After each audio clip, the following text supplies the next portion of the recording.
જય શ્રી કૃષ્ણ બિપિનભાઈ. જય શ્રી કૃષ્ણ. બિપિનભાઈ, શું તકલીફ હતી તમને કહેશો જરા? હા, જ્યારે હું અહીંયા આવ્યો સંજીવની બરાબર, એ યુટ્યુબના વિડીયો જોઈને સર આવ્યો. મને એ બધાના જે રિવ્યૂ જોયા ને મેં દર્દીના, એટલે મને વિશ્વાસ બેસી ગયો કે હું ઘણો હેરાન થઈ ગયો છું. એકવાર મારે સંજીવનીમાં સાહેબની મુલાકાત અવશ્ય લેવી જોઈએ. બરાબર. શું તકલીફ હતી ત્યારે તમને ભાઈ? તકલીફમાં તો મને 12-13 વર્ષ થયા સતત ઊંધો ગેસ, ગભરામણમાં તો એવું કે રાત્રે સૂતા હોય ને તો અચાનક ટ્રીટમેન્ટ લેવા આપણે ધોળવું પડે બાજુના દવાખાનામાં. અને એ 12-13 વર્ષની તકલીફ હતી તો લગભગ તમે કેટલા ડૉક્ટરને મળ્યા છો આશરે? આશરે 10 થી 12 ડૉક્ટર. 10 થી 12 ડૉક્ટર. અને એ બધા ડૉક્ટરોને મળ્યા પછી તમે જે છે એ દવાઓ કે આટલા 12-13 વર્ષ રોજની કેટલી ગોળીઓ ખાવી પડતી? રોજની માનો ને 2 તો ભૂખ્યા પેટે આવે સવાર સાંજ, તે સિવાયની જમીને લેવાની, એટલે ગોળીઓ તો ઘણી આવે. બરાબર. તો એ બધી ગોળીઓ ખાતા 10-12 ડૉક્ટર બદલ્યા કેટલો ખર્ચો કરી નાખ્યો છે આશરે? ખર્ચો 10 થી 15 લાખ. બરાબર.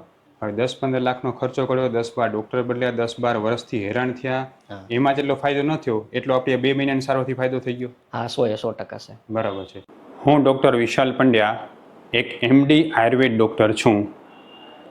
મેં મારો 10 વર્ષ સુધીનો MD આયુર્વેદનો અભ્યાસ જામનગરની વિશ્વ પ્રસિદ્ધ આયુર્વેદ કોલેજમાંથી કરેલો છે. 2011થી એટલે કે છેલ્લા 13 વર્ષથી હું ગાંધીધામ કચ્છ ખાતે NABH માન્યતા પ્રાપ્ત પંચકર્મા આયુર્વેદ હોસ્પિટલ ચલાવું છું. અમે 2 રીતે સારવાર કરતા હોઈએ છીએ. સૌથી પહેલાં તો કચ્છ કે એની આસપાસના દર્દીઓએ હોસ્પિટલમાં રૂબરૂ બતાવવા માટે આવવું, અને બીજું કચ્છથી દૂર રહેતા દર્દીઓ માટે ઘર બેઠા ઓનલાઈન દવા પણ મંગાવી શકે છે. વધુ માહિતી માટે નીચેના નંબર ઉપર હાય લખીને વોટ્સએપ કરો એટલે તમને ફીસ કેટલી છે, કોર્સ કેટલો કરવો પડશે વગેરે માહિતી વોટ્સએપમાં મોકલી આપશું. હવે મને તમે આરામથી કહો કે તમે ક્યાંથી આવો છો ભાઈ? હું છે ને સાહેબ મોરબી જિલ્લો, તાલુકો વાંકાનેર ગામના લુણસર ગામેથી આવું છું. લુણસર ગામથી આવો છો. તો એ ગામથી તમને આપણી આ હોસ્પિટલની જોડે વિડીયો મારફત થઈ તો તમને લાગ્યું ને કે એક વિડીયો તમારી આખી જિંદગી બદલી દીધી? જિંદગી બદલી નાખી. એમાં જે લોકોને ફાયદો થતો હતો એવો તમને ફાયદો થયો ભાઈ? હા, મને એવો જ સાહેબ થયો. એમ થયો ને તમારો ધક્કો વસૂલ થયો? ધક્કો વસૂલ થયો. હવે મને એમ કહો ભાઈ આરામથી કે આટલી બધી જે તમને તકલીફ હતી તો એમાં તમને શું શું થતું? એમ તકલીફમાં તો સતત ગેસ રહે, અને જેમાં હોય ઉલટી થઈ નીકળી જાય. કંઈક એમ માનો ને કે 3 ટાઈમ જમ્યા હોય તો 3 ટાઈમનું નીકળી જાય, રાતની ઉલટી થઈ બધું. હા. બીજું શું થતું? અને એટલું એમ થતું કે ઉલટી ન થાય ને ત્યાં સુધી આપણને એમ થાય શાંતિ નહીં પડે, ઉલટી કરવી જ જોશે. પછી તમે કેમ ઉલટી કરતા? ઉલટી જો એમનામ નીકળી જાય તો નીકળી જાય, નકર આંગળી નાખીને ઉલટી કરીને ઉલટી તો જ શાંતિ થાય, નકર દવાથી શાંતિ નહોતી થતી. અને દુખાવો થતો. ક્યાં દુખાવો થાય? દુખાવો ગમે ત્યાં ગેસ ભરાય, અહીંયા છાતીમાં, અહીંયા વાહો ફાટે, ગભરામણ જેવું થાય, રાતનું વધારે થાય, દિવસનું ઓછું થાય. મેં બધા પેશન્ટમાં ઊંધા ગેસના પેશન્ટમાં એવું જોયું કે રાતના ભાગમાં જ ગભરામણ વધવા માંડેલું, રાતના બેચીની વધવા એટલે એમ થાય ને હમણાં ડોક્ટર પાસે આવ્યા છે. હા, ડોક્ટર પાસે જાતકાલી જવું જોશે, એમ થશે એટેક આવી જશે, એવું દબાણ થવા માંડે, ગભરામણ પસીનો વરવા માંડે. બરોબર. તો એવું તમે લગભગ મહિનામાં કેટલી વાર થઈ જતું? મહિનામાં પહેલા તો બહુ જ થતું. લાંબા સમયથી મુશ્કેલી હતી તો લગભગ તમે જે છે એ કેટલા અલગ અલગ ડોક્ટરને મળ્યા હશો? 12 ડોક્ટરને હું મળ્યો સાહેબ. બરાબર. એમાં બધા આ એન્ડોસ્કોપી કેટલી વાર કરાવી હશે? એન્ડોસ્કોપી 2 વાર કરાવી. બધા સ્પેશિયાલિસ્ટ ડોક્ટરને જ મળ્યા હતા? બધા. એમાં 2 ડોક્ટર અમારા ગામના છે જે MBBS હોય, અને બાકીના બધા જનરલ ડોક્ટરને. હા. ને સ્પેશિયાલિસ્ટ ડોક્ટરને કેટલી વાર મળ્યા? સ્પેશિયાલિસ્ટ ડોક્ટરને હું 4-5 વખત મળ્યો. શું એન્ડોસ્કોપી કરીને શું નિદાન કર્યું હતું સાહેબે? હોજરી ઉપર, હોજરીની અંદર ચાંદા પડી ગયા એવું નિદાન આવે. બરાબર. એટલે એ દવા આપી 1 મહિનાની. એ દવા આપણે ચાલુ રાખી ત્યાં સુધી સારું રહે, પછી દવા બંધ કરી પછી થોડાક દિવસ પછી હતું ને એની તકલીફ ચાલુ. રોજની કેટલી ગોળીઓ ખાતા તમે? રોજની સવાર બપોર સાંજે 10 ગોળી 12 ગોળી જેવું થઈ જાય. 10-12 ગોળી ખાતા? પછી વારે વારે એવું થતું તમે સાહેબ પાસે જતા તો સાહેબ તમને શું કહી દેતા? કાંઈ છે નહીં, તમે મગજ ઉપર ન લ્યો, એમ માનસિક ન થઈ જાઓ. બરાબર. વિચારો હજાજો તમે એમ. તો આ રોગને કારણે તમે મને કહેતા હતા કે સાહેબ દુકાને ન જઈ શકતો, તો એવું થઈ જતું દુકાને? હા, ના, દુકાને નહોતા જઈ શકતા. સવારે ઉઠ્યા હોય કાંઈ ન હોય, બ્રશ કરી અને જે આપણે જમ્યા હોય ને એ નીકળી જાય, કંઈક ચા ખાલી એક જ કોગરો પીધી હોય તો એ નીકળી જાય, અને તોય શક ન પડે, એમ થાય હજી ઉલટી થાય. એટલે આપણે શું સુઈ રહી એટલે દુકાન જવાનું મન ન થાય. દુકાને જાવ નહીં એમ ને? ના, ન જાઉં. તો પછી એટલા બધા સમયથી એ મુશ્કેલી પડતી છે ને પાછી? દુકાન નહીં, કામ નહીં, એ મુશ્કેલી પડતી. પછી ડોક્ટર પાસે જઈને બેસતા તો આમ આખો દી શું વિચારતા આમ દર વખતે? વિચારોમાં એમ થાય કે મને કેમ આ મળતું નહીં હોય એમ એવો જ વિચાર એવા રાખે. હા, અને પછી માનસિક થઈ ગયા એમ તો ડોક્ટરો કે કાં પાછા હા, એટલે પછી તમે માનસિકની ગોળીઓ મોકલાવી હતી. ના એ મોકલાઈ નહોતી, તમે એમ વિચારોમાં એમ થાતું હોય તો શું કરી? હા થતો તમને કાંઈ નથી, પિત્તવાયુ છે ને એ છે તમને, બીજું ત્યારે કાંઈ તમને નથી. મનમાં શું થાય? ભલે આપણે ડોક્ટરને કહેતા નહીં, પણ તમને મનમાં શું લાગતું એમ? હવે આપણે એમ થાય કે મનમાં કે દવા લેતા આમ કેમ સરખું નહીં આવતું હોય એમ, હા, મળતું કેમ નહીં હોય. પછી તમે આપણી હોસ્પિટલમાં આવ્યા, બરોબર છે, આપણે પંચકર્મ સારવાર કરી તમારી, બરોબર છે, અને 2 મહિનાની આ દવા કમ્પ્લીટ થઈ. કમ્પ્લીટ થઈ. કેટલા ટકા સારું લાગે તમને?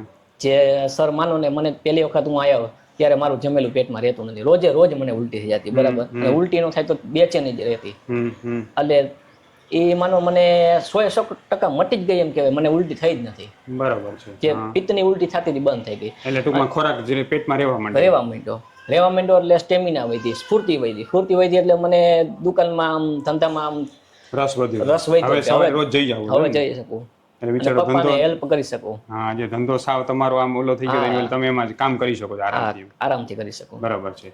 જે ગભરામણ થતું હતું એ મને 80 થી 90% મટી ગયું. બરાબર. વચમાં 1-2 વખત એવું લાગ્યું, પણ એ નોર્મલી. પણ હમણાં આ 2 મહિનામાં એક વાર એવું થયું કે હાલો જઈને આપણે આ દવા લઈ આવી એમ? ના, એવું નથી થયું. એવું નથી થયું ને એમ કે ભાઈ હાલો બાજુ ડોક્ટરને મળી લી કાંઈક એટેક આવી છે એવું તો નથી થયું ને કે તમે પેલા 10-12 ગોળીઓ ખાતા, આપણી દવા શરૂ કરી પછી એકે વિલાયતી ગોળી ખાવી પડી છે? ના, આરામથી આપણે એ નથી લેતા ને હવે? ના, એ બંધ. બરોબર. નહીં તો પેલા બંધ કરતા તો થોડા ટાઈમમાં તકલીફ થઈ જતી હશે ને? તકલીફ થઈ જતી હતી, રહી જ ન શકો ગોળીઓ વગર. બરાબર. ના, આયુર્વેદિક દવા ઘણી કરી સાહેબ. હા, આયુર્વેદમાં દવા કરી. 7 મહિના મોરબી લીધી. ગરમ પડતી હતી દવા? દવા મને ગરમ પડી, છેલ્લે નબળાઈ લાગતી. તમારા માધ્યમથી હું લોકોને એ કહેવા માંગીશ કે તમે કોઈ પણ જગ્યાએ આયુર્વેદ સારવાર કરો છો ને, ખાસ ધ્યાન રાખો કે એ તમને ગરમ ન પડવી જોઈએ. ઘણા બધા લોકો એવા હોય છે જેને આયુર્વેદ સારવાર ગરમ પડતી હોય. શું કામ? જો તમારે પ્રકૃતિ પણ નિદાન ન થતું હોય તો જ આયુર્વેદ સારવાર ગરમ પડે, બાકી આયુર્વેદ દવા ગરમ છે જ નહીં. તમે કોઈ પણ જગ્યાએ દવા લેતા હો, કોઈ ડૉક્ટર પાસે લ્યો, કોઈ સરકારી દવાખાનામાં લ્યો, કોઈ જગ્યાએ તમે મેડિકલ સ્ટોરમાંથી લો, તમે હાથે ખાંડીને કોઈ ઓસડિયું બનાવીને ખાતા હો, પણ જો તમને ગરમ પડે છે તો તાત્કાલિક બંધ કરો. એ દવા તમને નુકસાન કરશે. આયુર્વેદ સારવાર જો તમારી પ્રકૃતિ પ્રમાણે કરવામાં આવે તો ગરમ ન જ પડે. અમારી દવા કોઈને ગરમ પડતી નથી, કારણ કે અમે પ્રકૃતિ પ્રમાણે સારવાર કરીએ છીએ, અને જે સારવાર હોય જે છે એ જ્યારે વ્યવસ્થિત લેવામાં આવે તો ગરમ ન પડે. એટલે મારી સર્વે નમ્ર વિનંતી છે કે જો તમને આયુર્વેદ સારવાર ગરમ પડતી હોય તો તમે અમારો ઓનલાઈન કે ઓફલાઈન સંપર્ક કરી શકો છો. અને હું એક વાત ચોક્કસ કહેવા માંગીશ કે એકવાર તમે અહીંયા ગાંધીધામ કચ્છમાં સરની મુલાકાત અવશ્ય લો, સંજીવની હોસ્પિટલમાં. ખાસ મારે તમને એ પૂછવું છે કે તમે બીજી કોઈ જગ્યાએ કોઈ આયુર્વેદ કે કાંઈ દવા લેતા ગરમ પડતી તમને શું થતું એનાથી? એમ ગરમ પડતી એટલે માનો ને મોઢું આખું આમ ઓલું થઈ ગયું, આવી ગયું, જમી તો ઓલું લાગે, અને હથેળી આમ ગરમ રહે અને બળતરા જેવું થાય. આપણી દવા ક્યારે ગરમ પડી? ના, તમારી ગરમ જરાય નહીં. બરાબર, જરાય નહીં. પછી તમે આ પંચકર્મ સારવારની બસ્તી સારવાર આજે કરાવી, તમને કેવું લાગે છે? આમ એકદમ રિલેક્સ અનુભવ. બરાબર. અને આમ એકદમ સ્ફૂર્તિ લાગે, એમ લાગે ને કે આરામથી પાછો ટ્રાવેલિંગ કરીને વાંકને જઈ શકશું? હા, જઈ શકે. બરાબર છે. આમના માધ્યમથી હું એ પણ કહેવા માગું છું કે કોઈ પણ જગ્યાએ તમે પંચકર્મ સારવાર કરાવો ને તો ખાસ જુઓ કે તમને નબળાઈ તો નહીં આવે, એ ડૉક્ટરને ખાસ પૂછો, કારણ કે આયુર્વેદની ચરક સંહિતા પ્રમાણે પંચકર્મ સારવાર કરવામાં આવે તો નબળાઈ નહીં પણ દિવસે દિવસે સ્ફૂર્તિ વધતી જાય છે.